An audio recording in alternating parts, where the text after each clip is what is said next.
No cabe duda de que estamos pasando por uno de los desafíos más importantes que hemos experimentado, no solo a nivel individual, sino a nivel colectivo. Vamos a ver hasta qué punto la heroicidad es una llamada a amar eso que es, cuando no es nada fácil amarlo, cuando nos encontramos con dificultades, cuando nos encontramos con grandes obstáculos, cuando nos encontramos en medio de una tempestad. Carl Gustav Jung sabía que había dimensiones más profundas, dimensiones más amplias en la realidad. Y tiene algunas frases que son realmente notables, y una de ellas es: lo que se resiste, persiste.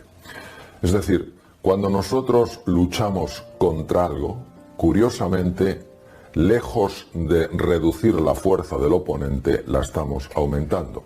Entonces, lo que se resiste, persiste, y lo que se abraza, se desvanece. Este es el primer punto que os quiero decir, porque en medio de la prueba, cuando tenemos dificultades de salud, dificultades económicas, dificultades de relación, muchas veces tendemos a resistirnos, a enfrentarnos a eso, a intentar someterlo para que desaparezca en nuestras vidas. Y si seguimos un poco la guía de Jung, esto es un error en el que no tenemos que caer, porque lo que se resiste, persiste. Cuanto más pelees contra eso, más lo vas a reforzar. Pero no solamente desde el campo de la psiquiatría nos alertan sobre eso, sino desde el campo de la biología, de la fisiología. Uno de los más grandes fisiólogos, biólogos que el mundo ha conocido, el profesor austriaco Hans Selye, también nos alerta sobre este peligro. Y también nos aporta una maravillosa solución. Adoptando la actitud adecuada, actitud quiere decir cómo me relaciono con una determinada realidad, puedo convertir el estrés negativo, este que me anula, este que me bloquea, y que él personalmente bautizó como distrés, en un estrés positivo, que él llamó eustrés, esa fuerza, esa energía que necesito en momentos de dificultad. Hoy sabemos que la parte anterior del cerebro, que corresponde a lo que coloquialmente se llama el cerebro ejecutivo, cuando una persona se está resistiendo, se está enfrentando a la prueba, porque es dolorosa, porque es incómoda, porque está llena de incertidumbre, la parte del cerebro que precisamente nos tiene que ofrecer nuevas opciones, nuevas salidas, la parte del cerebro que invita a la creatividad, a que emerja, a ese espíritu emprendedor, a que se ponga en marcha, esa parte funciona mucho peor. Por eso, ojo con enfrentarnos a la prueba como quien quiere dominarla, como quien quiere someterla. Hay una persona que ha influido mucho en mi vida, el profesor Joseph Campbell, norteamericano, vivió en Nueva York, y tiene también otra frase que no tiene desperdicio. Esa cueva que tú temes, en el fondo, lo que contiene es el tesoro que tú buscas. ¿Qué nos dice Joseph Campbell? Joseph Campbell, el gran experto en mitología, nos dice que para poder salir hay que entrar. Es decir, que más allá del dolor, más allá de la prueba, más allá del sufrimiento, lo que hay es el crecimiento, la evolución, la transformación. Es decir, si nosotros, porque la cueva nos da miedo, porque la cueva implica dolor, implica oscuridad, implica confusión, rechazamos entrar en esa cueva, no vamos a poder crecer, no vamos a poder evolucionar. Entonces, esto tal vez en los momentos de más dificultad, en momentos en los que muchos de vosotros estaréis pasando o estamos pasando, puede ser una guía muy interesante. Es decir, si yo aguanto sin enfrentarme, sin resistirme, si abrazo la prueba, aunque sea dolorosa, aunque sea difícil, yo voy a poder experimentar un crecimiento, una evolución, una mejora. Es decir, como ser humano voy a ir desplegando poco a poco mi verdadero potencial, y esto es clave cuando se está avanzando en el camino hacia la plenitud. Y cómo no, yo tengo que citar a mi héroe particular, al profesor Santiago Ramón y Cajal, nuestro premio Nobel de Medicina en 1906. Cajal fue un adelantado a su época, es decir, Cajal, quiero que os imaginéis la tecnología que había en aquella época. Cualquiera que haya visto el microscopio de Santiago Ramón y Cajal y lo compare con los microscopios actuales, es como comparar un hacha de piedra de hace 1 millón de años con las armas que hay hoy en día. Es decir, son mundos completamente separados, completamente aparte. Y sin embargo, Cajal tenía tal intuición, tal conocimiento profundo de ciertas dimensiones de la realidad, que él intuyó algo que hoy en día se ha demostrado biológicamente, que es la neuroplasticidad, la capacidad de formar nuevos circuitos neuronales, nuevas conexiones entre las neuronas, lo cual nos permite que podamos desarrollar nuevas capacidades. Fijaros la frase de Cajal, que no tiene desperdicio: todo ser humano, si se lo propone. Hay que estudiar un poco la vida de Cajal para entender a qué se refiere cuando dice si se lo propone. Él está hablando de si está comprometido de verdad, si de verdad se deja la piel en el intento, si cada día sale a buscar la oportunidad con la misma ilusión. De eso habla Cajal cuando habla de se lo propone. Todo ser humano, si se lo propone, puede ser escultor de su propio cerebro.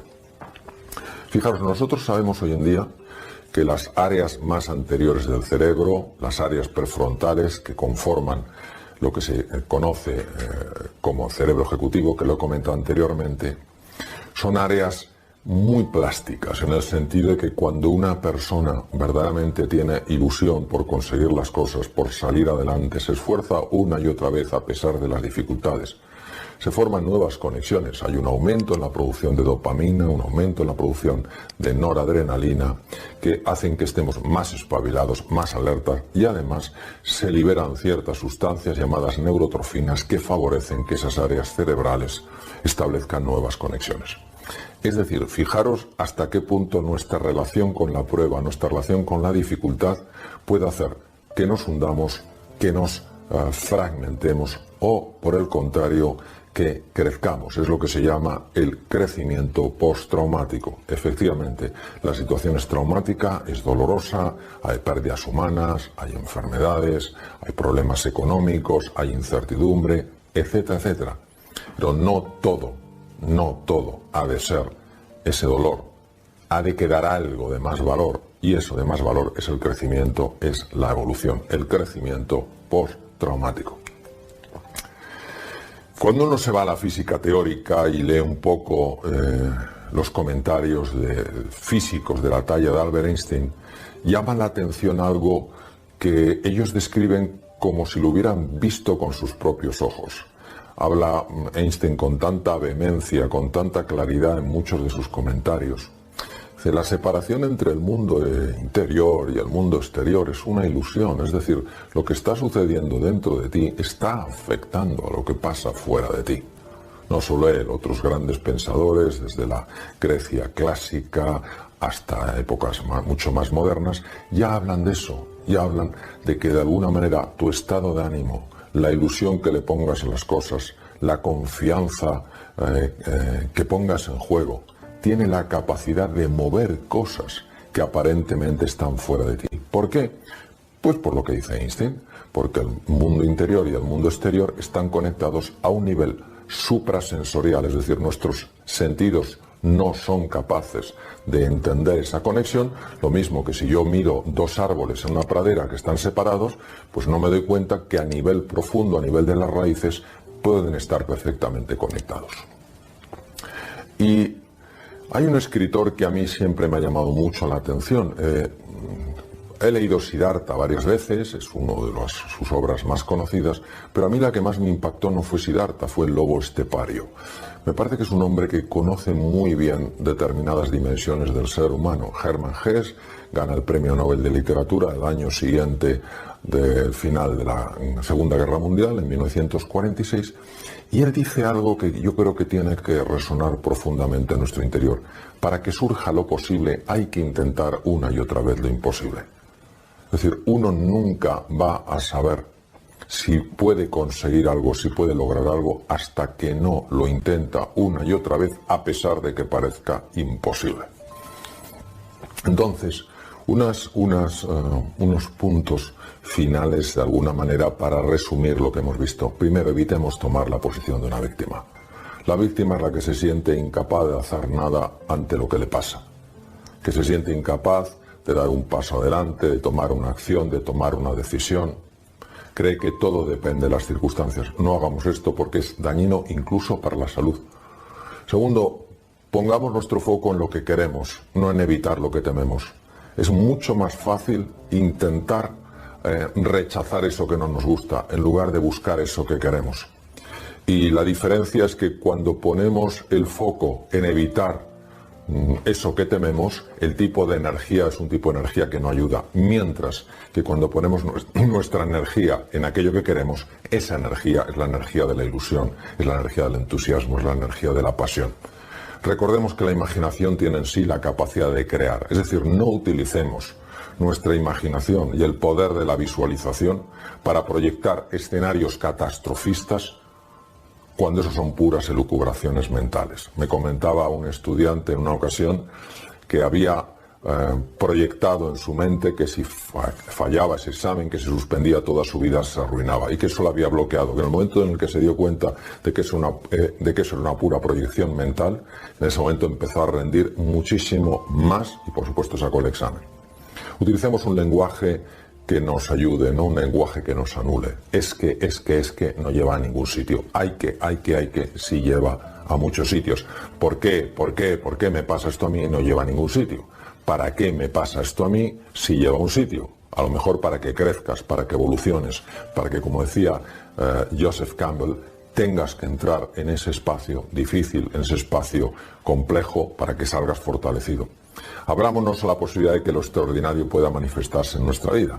Nos hemos acostumbrado a ser insensibles a lo extraordinario. Hay muchas cosas extraordinarias que no somos conscientes de ellas sencillamente porque nos hemos cerrado a que lo extraordinario pueda ocurrir en nuestra vida. Pues no, abrámonos a eso, a que lo extraordinario también pueda suceder en nuestra vida. Y es un momento, obviamente, de ayudarnos unos a otros, de apoyarnos unos a otros. Hay que dejar de lado la rivalidad. Las personas que están utilizando su mensaje, sus acciones para separar, para destruir, no están ayudando a que nuestra sociedad mejore, a que nuestra sociedad salga fortalecida. Necesitamos mensajes reales, no que se diga una cosa y se haga la contraria, mensajes reales que inviten a la unión, que inviten a la cooperación, que inviten a la colaboración. Y ya para terminar, el camino del héroe es amar lo que es, aprender a conquistarse es la mayor de las conquistas. Más allá del dolor de la prueba, recordemos a Campbell, está el descubrimiento, el crecimiento interior, la mejora y la evolución personal. Lo que no acabamos de comprender con calado y con hondura es el poder que tiene la mente para gobernar nuestra vida. Y si no entiendes cómo opera tu mente, si no entiendes cómo tu mente puede ser condicionada, incluso manipulada, y no tienes esa decisión, yo voy a ser el...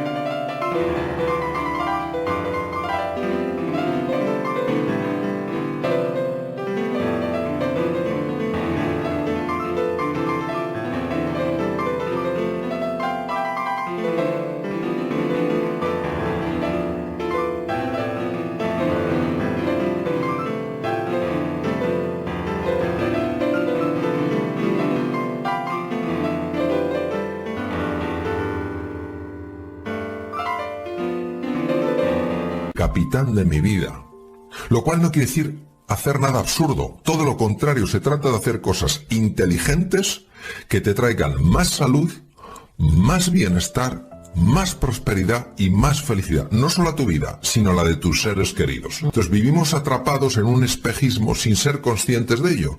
Adam Smith, el gran economista, decía: el pez no sabe que está dentro del agua hasta que alguien le saca de ella. Vivimos dentro de el agua pensando que es lo único que hay, que solo hay recursos ahí, que solo hay posibilidades ahí. Entonces, hasta que un pececillo asoma la cabeza y dice: anda, si hay más cosas, si puedo elegir. Los hábitos acaban determinando nuestro destino. Si quieres cambiar tu destino, tienes que cambiar tus hábitos. Cambiar un hábito no es nada fácil, porque está integrado incluso a nivel celular. O sea, no es una cosa solamente de cambiar una idea.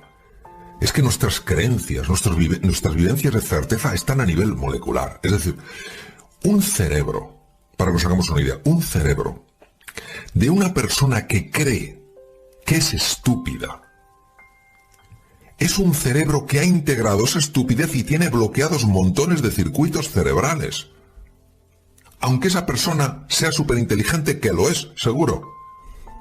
Pues es el tremendo poder que tiene lo sutil en lo físico, el fondo en la forma. Cuando esa persona empieza a abrirse a que es mucho más que lo que ella cree que es, ese cerebro empieza a liberarse de la carga. Esto implica un hábito. ¿Qué he visto yo y cuál es la estrategia que publico y escribo? La única estrategia que yo he visto que funciona. Y mira que he dado vueltas. La primera es: tienes que ser consciente de lo que está en juego. Tienes que sentir algo que para mí hay dos palabras. Bueno, hay tres palabras de tremenda importancia. Y una de ellas, que es la que viene a cuento, es inspiración. Tienes que sentir la inspiración. La inspiración no es una idea bonita. La inspiración es el reconocimiento a nivel visceral de que hay algo en juego de extraordinaria importancia. Uno va a una conferencia y alguien dice, imagínate, es muy importante hacer ejercicio físico. Y tú dices, sí, voy a hacer ejercicio físico. Y tienes la idea de lo importante, pero no se ha movido en las entrañas. Me hablo de esa inspiración a nivel profunda, que la puedes obtener en una conversación con un amigo, en una película, leyendo un libro, escuchando a lo mejor un podcast, pero reconoces que es esa porque te conmueve. Una vez que tienes la inspiración, ¿por qué está importante la inspiración? Porque es la energía, es el carburante de tu coche. Si tú no tienes un carburante de calidad, ya me dirás tú dónde vas con ese coche. Segundo, tienes que tener una estrategia. La estrategia es clave. Una estrategia que sea sencilla. No decir, bueno, cuando tenga la cojo estrategia voy a darle vueltas. Que no. La estrategia son 4 cosas. Un mapa. No tienes que tener el mapa tridimensional, virtual, holográfico. Tienes que tener un mapita. Y luego, entrenamiento. ¿Por qué? Porque el mapa te da una orientación, pero tú donde te vas a mover no es en el mapa, es en el territorio. Y el territorio lo que te va a dar es el conocimiento profundo de las cosas. El mapa te da una orientación para que no vayas tan perdido, pero lo que verdaderamente...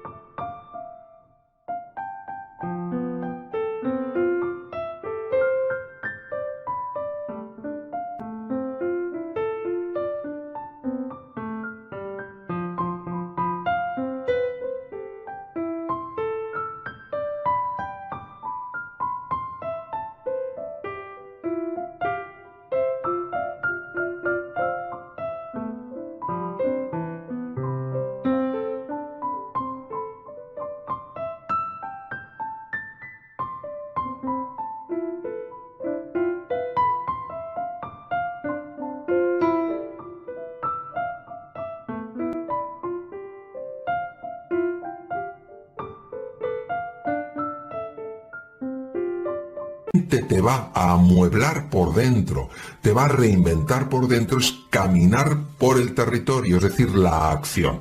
Entonces, si tú tienes tu gasolina, tienes tu pequeño mapa de casa,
te vas moviendo y aprendiendo el arte de la conducción.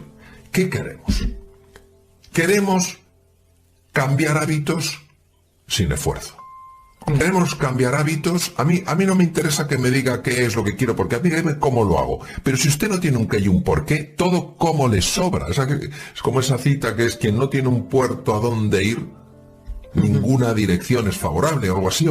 Entonces, si no tenemos una inspiración, una visión, algo ilusionante, si no tenemos una estrategia, aunque sea sencilla, para ponernos en marcha, si lo que te permite el mapa es ponerte en marcha, pues si no tienes un mapa, la sensación de estar perdido es tan angustiosa que te bloqueas. Tienes un mapa, y entonces, como todo ser humano es inteligente y capaz de aprender, tú vas encontrando los recursos a medida que caminas. Los recursos no aparecen si no caminas. La estrategia lo que te da es la claridad de que hay un camino que se puede hacer. Es decir, no es un montón de fuegos artificiales, no, hay un plan que se puede seguir, un plan que tú ves que es accesible. No tiene que ser increíblemente sofisticado, ambicioso.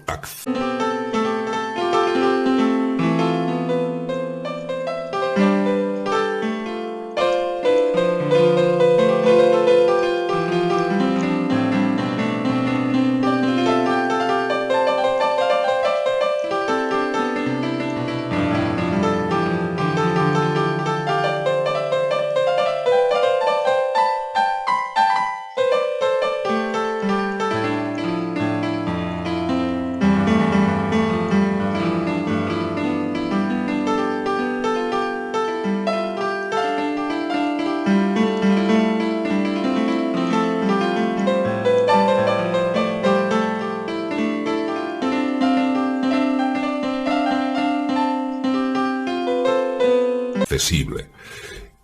Pero no esperes la motivación de la estrategia. Por eso cuando alguien me pregunta ¿cómo hago esto?, me está pidiendo la estrategia.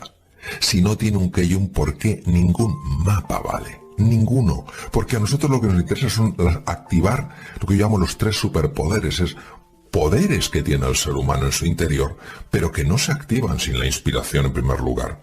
Entonces, ¿qué es lo que ocurre? Personas que tienen proyectos dicen: ¿dónde encuentro la inspiración? Vamos a ver, la inspiración la tienes dentro de ti. Es pararte delante de una mesa, o con una mesa, y con un folio y decir: vamos a ver, ¿qué quiero yo cambiar radicalmente de mi vida? ¿Cómo puedo llevar mi vida al siguiente nivel? Estoy angustiado porque no gano suficiente dinero y voy siempre con el agua al cuello. Entonces, tienes entonces, una vez que has definido, es que no tengo energía, no tengo vitalidad, voy arrastrando el cuerpo, no sé qué tal cual. Entonces, si en mi vida hubiera más ilusión, más energía, más entusiasmo, si mi cuerpo me transmitiera otro mensaje, entonces mi vida cambiaría radicalmente. Soy súper tímida, me cuesta hablar con otras personas, me cuesta tal. Si tuviera más arrojo, si tuviera más audacia, si tuviera más valentía, mi vida cambiaría radicalmente. Entonces, ya estás viendo aquello que cambiaría radicalmente tu vida. Esto no es, a ver, ¿qué mejoraría un poco mi vida? Es, ¿qué cambio radical quieres hacer en tu vida? Aquí estamos jugando fuerte. Aquí no estamos jugando blandito. Estamos jugando fuerte y por lo tanto tenemos que tener un lenguaje fuerte.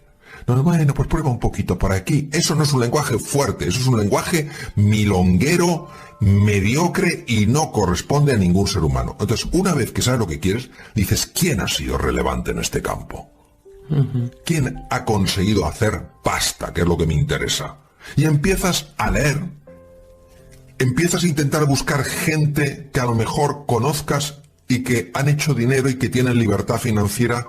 Y dices: oye, me gustaría hablar contigo, te quiero invitar a comer. No tienes que invitarle a un restaurante de 2 o 3 estrellas, le invitas a un sitio sencillo y desde la humildad, no desde a ver qué me vas a decir a mi listillo, que en el fondo has tenido suerte en la vida, le preguntas sobre cómo ha hecho eso. Que alguien quiere resolver temas mucho más de equilibrio personal. ¿Quién es una referencia en el mundo en equilibrio personal? ¿Quién? Y empiezas a indagar por ahí. Entonces vas alimentando esa chispita hasta que sea un fuego que te encienda el alma. Ahora, ¿qué queremos? Que me llueva la inspiración.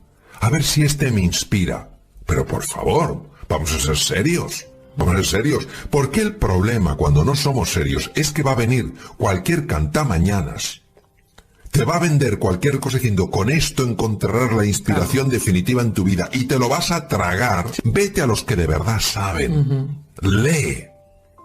No pierdas tanto tiempo viendo cosas que a lo mejor no aportan nada a tu vida. Lee, infórmate, pregunta. En el campo que quieres libertad financiera. ¿Quiénes son la gente que la ha conseguido? ¿Que quieres ser una persona más equilibrada? ¿Quién considero que está equilibrado? ¿Que quieres ser una persona que quiere montar algo extraordinario? ¿Qué está montando la gente extraordinaria? Y no pensar que el primero que habla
diciéndote que tiene lo que tú buscas, realmente lo tiene. Porque muchas veces no es así. ¿Cómo nos sentimos? No depende de nosotros. Yo un día me levanto y me siento el rey del mundo. Y otro día me levanto y me siento el más mísero del mundo. Porque hay millones de dinámicas mentales que no entendemos. ¡Qué horror si nuestros sentimientos son los que están orientando nuestra vida! Tienen que ser nuestras decisiones. Es decir, yo me siento en este momento mal, imagínate que no es el caso, pero decido que voy a dar lo mejor de mí a pesar de cómo me siento. ¿Qué estoy mostrando? Que soy una persona libre. Somos seres humanos con dinámicas mentales complejas. Unos días sin saber por qué nos acostamos de cine y nos levantamos de pena, o nos acostamos de pena y nos levantamos de cine. Faltaría que eso vaya a controlar nuestras vidas. Pero ¿qué pasa? Que somos muy baguetes y nos gusta lo facilón. Nos gusta levantarnos y sentirnos bien. Cuando tú estudias un poco la vida de grandes personas, grandes personajes, que han sido también extraordinarias personas, te das cuenta de los momentos tan difíciles que pasaron en su vida. Cuando lees cosas, por ejemplo, de Teresa de Calcuta, que todo el mundo la conozca, sea o no del mundo de la religión, decir que durante años no sintió esa conexión con el mundo del espíritu. ¿Quién lo hubiera dicho? ¿Quién lo hubiera dicho? Ese es un ser libre, porque vive de acuerdo a sus decisiones. Entonces queremos lo facilón, o sea, queremos alcanzar la fruta más jugosa, que está en el árbol más alto, dando 2 saltitos. Pues tú vas dando saltitos, el día que te encuentres, el día que no, vas desarrollando la musculatura de las piernas. En uno de los saltos pues te has pegado al árbol y dices, anda, si yo puedo trepar.